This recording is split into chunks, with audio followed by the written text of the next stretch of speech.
Hey folks, and welcome to another episode of Crit Hit Reviews with your host, Arlyeon.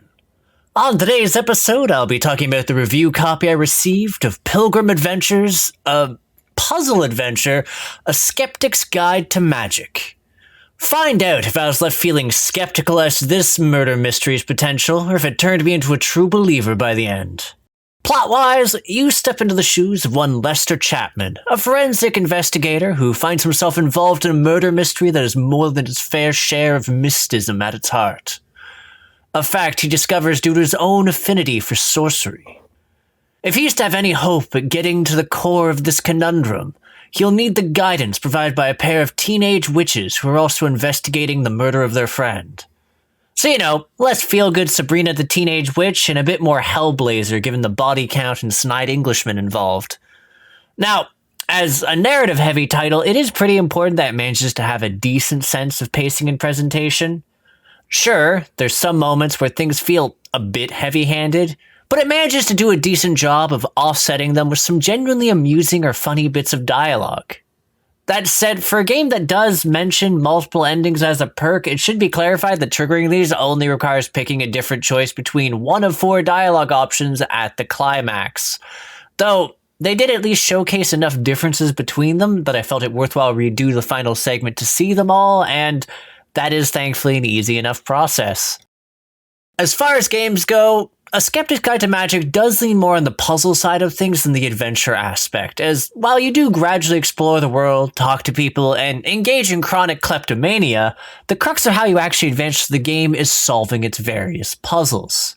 Some of them are fairly simple, amounting to the acquisition of the right items and delivering them to the correct person, or using them in conjunction with the correct object. That said, you'll occasionally encounter an obstacle which is a little bit less straightforward.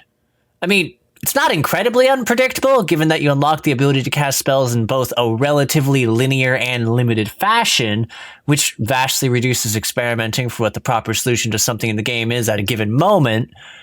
Still, the catalyst system is pretty neat, as just beyond hunting down the ingredients to make the spells, you also need to find an item to serve as a focal point for it, the likes of which you actually only get to figure out vis-a-vis hints associated with the spell.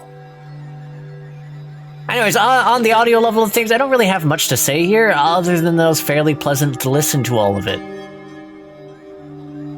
Visually, though, well, it's fairly par for the course for a game built in RPGmaker, though there is some alright portrait work.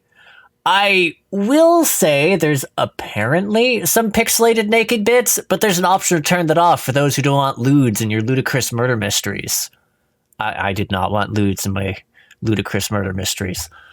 Overall, A Sceptic's Guide to Magic is a decent little title, though I wouldn't say it was the most satisfying in the gameplay department, as both a good portion of it felt like I was engaging in a prolonged fetch quest, both in how spells were crafted and certain puzzles were resolved.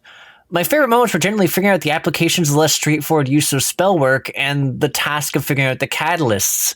And whilst I did find the narrative generally enjoyable, I can't say that has the strength to carry the experience alone if you're not a fan of puzzle games, which is ultimately why I'd rate A Sceptic's Guide to Magic as a fumble.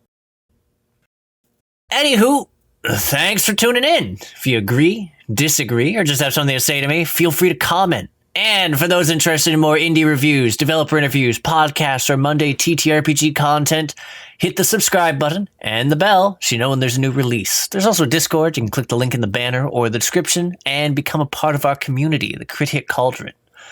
Lastly, if you'd like to help support the channel, we do have a coffee running now to help supplement funds for lovely editor Jack, and just to make sure we can continue to provide quality content. Again, check the description, the banner for them links, and, the comment section to go and tell me what game you'd like to see me check out next, or what developer you'd like me to pick the brains of. Anywho, I'll catch you on the next episode of Crit Hit. Take care till then, folks.